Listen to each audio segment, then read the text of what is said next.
Hello, brother teacher again, with a great question.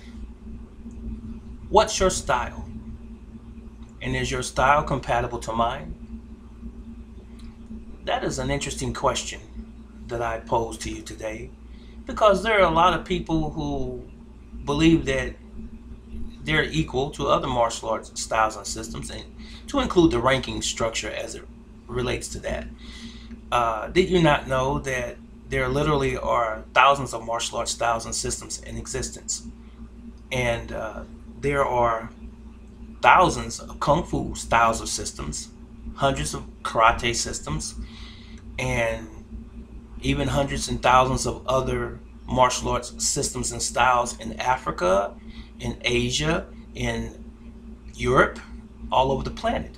There's over 6 billion people on the earth, so when you say your style is equal to someone else's, or that you can compare their style or system to yours to every exact detail and point, I tend not to agree because of the aforementioned.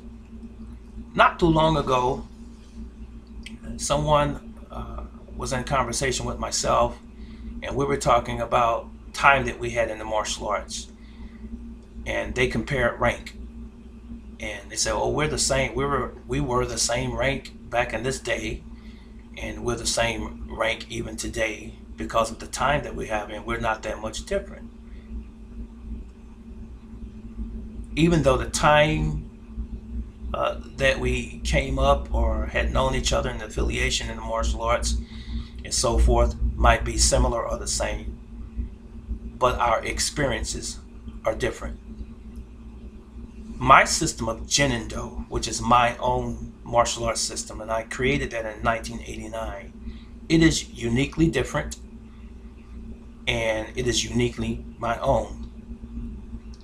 Now, I find oftentimes when I'm out in public in the martial arts arena, whether it be a karate tournament, championship, seminar, workshop, or what have you, or clinic, as it were, when people see you perform and they see you discussing what your art is, they quickly want to take and compare you to the karate side of it. For example, if all you do is karate and you see a kung fu stylist, or you see a person who practices bagua or tai chi or some other art, especially something that seems similar to what you're doing as far as other karate styles, you automatically want to put them in that box and say, "Oh, that's this or that's that," and they have never actually studied those other arts. I think that's disfranchising, if you will, and I think that's demeaning. Sometimes it's done obliquely, sometimes it's done in a covert manner, and oftentimes in the latter. And it's unfortunate that these people have ego issues, but it is what it is. But the purpose of this video primarily is to encourage those individuals that have ventured off into their own system of training, as it were. I believe firmly that we should explore the martial arts world and find what is good for us. You may start in Shotokan Karate, you might start in Goju-Ryu, Wei-Shin-Ryu, Isshin-Ryu, Chito-Ryu, or Shuri-Ryu, Shori-Ryu, and the list goes on. You might start in those arts, okay, and you might reach a level of proficiency or even master rank or even second, third dan in those ranks of those particular systems, that is. Who is it to tell you that you can't go any further and study an alternate art or a second or third art? Why is it that people are always trying to put you in a box and compartmentalize you and to place you in a category so that they can control where it is that you are? That's not good. It's not right either. Because if you study one specific art, that's your art. Leave everybody else alone. So if you study, for example, Goju-Ryu, and you see a person that studies Hungar Kung Fu, don't measure their Hungar on your Shotokan, because it's not the same. You know, I've heard the old adage or a statement that a punch is a punch and a kick is a kick. Yeah, that's cute. It has its place. Keep things in context, though. Uh, there's methodologies that's different. There's forms. There's historical reasons why things are done the way that they're done, and the way in which they're done is quite different in many other systems and styles. You know, it would take us to be actually God to be able to say that we're better than, or that our system is the same as, and to be able to dissect and break down all of the other styles and systems and say, well, this is the better art, or my system is better than yours, or your system is the same as mine. You know, it might seem like I'm rambling on, and it's not my intent to do that, but I'm trying to bring home a point. My system of Jinen-Do, again, I'll go back to that. I studied Jiu-Jitsu, Shinsai Jiu-Jitsu, Combat Jiu-Jitsu, Bagua, some Tai Chi, Taekwondo, Tong Sudo, Wing Chun, boxing, and a few other arts. And what I basically did was take all of the things that I learned that were valuable for me from a practical standpoint as it relates to self-defense. Let's get that right, self-defense. I am not trying to keep alive one particular art of the ancestry of someone who lived 500 years ago, 1,000 years ago. That is not my intent. Do I have respect for those masters? Of course, because I wouldn't be in the martial arts had I not picked up some arts or some techniques from systems that I have already studied. So I am giving honor and respect to those previous masters and grandmasters of those style and systems. Howbeit, I'm not trying to keep the system of Tai Chi, whether it be the Sun style or the Wu style, alive for the rest of my life on planet Earth. That is not my purpose. Nor am I trying to keep alive any other style or system that I've studied in honor of a master that I've never known for the rest of my life. Some people do that, and many people in the martial arts do that, and that is their prerogative. Howbeit, for me, brother teacher Grandmaster Stroud, I am taking from what I've already learned and studied what's practical from a fighting standpoint, from a realistic standpoint, from a practical application standpoint of the things that I've studied, and I have cohesively put those things together, and I form my fighting system or my self-defense system of Jinen-Do. It's that simple.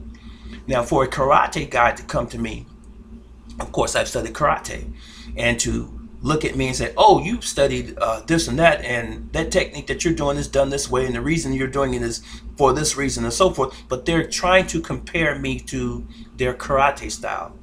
My friends, please understand this, and I'm speaking for myself, and there's many more masters and grandmasters that are pioneers of their own systems out there who are present and those that are past. I'm speaking for myself. Don't try to put me in that box with you. I'm not there.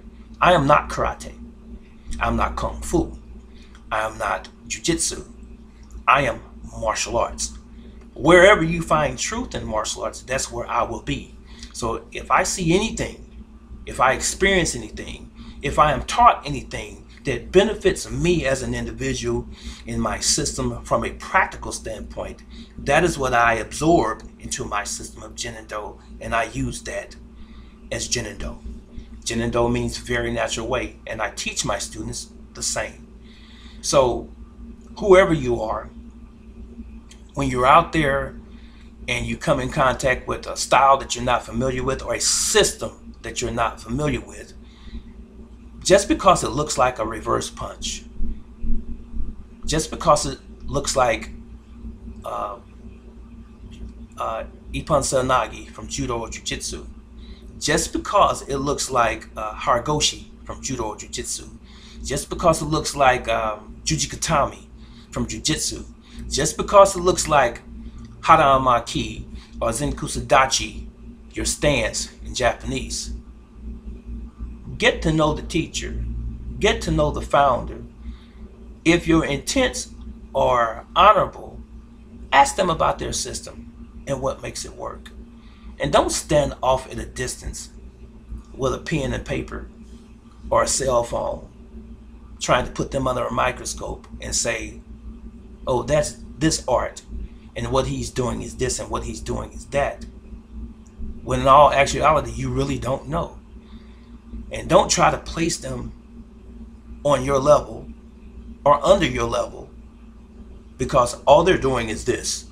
And oh, that's just Wing Chun, or that's just Hop Gar, or that's just Tai Chi. When you really do not know, get to know the person, because you have to always go to the source if you want to really truly understand the source.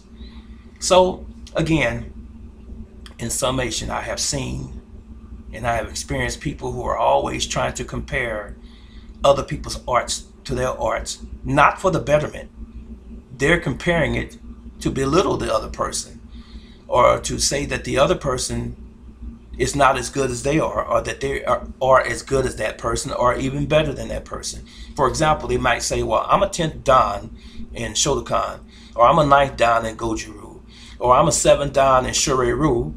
What's your rank? You give them your rank, and then they start to try to dismantle and break down and disintegrate your system and say, oh, you're just doing this and you're just doing that, because of their ego, because they don't truly understand what it is that you're doing. You see, humility comes in here at some point as well.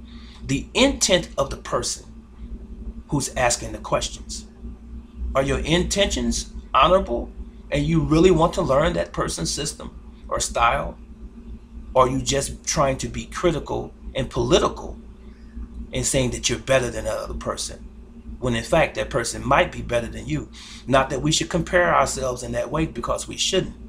Because we should be our own individuals. Because if I'm studying Shotokan and you're studying Shotokan, and you're a 6th Dan and I'm a 6th Dan, hypothetically, but if I'm 6'9" and you're 5'4", we've already made a difference in what we're doing, because we're not exactly the same. Even though we have the same ranking technically, if I'm 6'7" and you're 5'4", and I weigh 250 pounds and you weigh 150, we have already made a difference in who we were. We were born at different times, in different places. We have different life experiences. We have different training methodologies, even though we might be studying the same thing. And who's to say if I add something to my system, such as Muay Thai, does it make me the same 7 Dan as you are? I think not. So my friend, that was just hypothetical. So for those people who are pointing the finger, trying to put you in the box with them, you don't have to be in the box. I like to be out of the box, because in the box, everybody can try to label you because you're in the box. It is the free-spirited martial artists who actually have studied real traditional arts before, and they've decided to expand beyond that. We are the ones that get more criticism versus the ones who study the traditional arts only.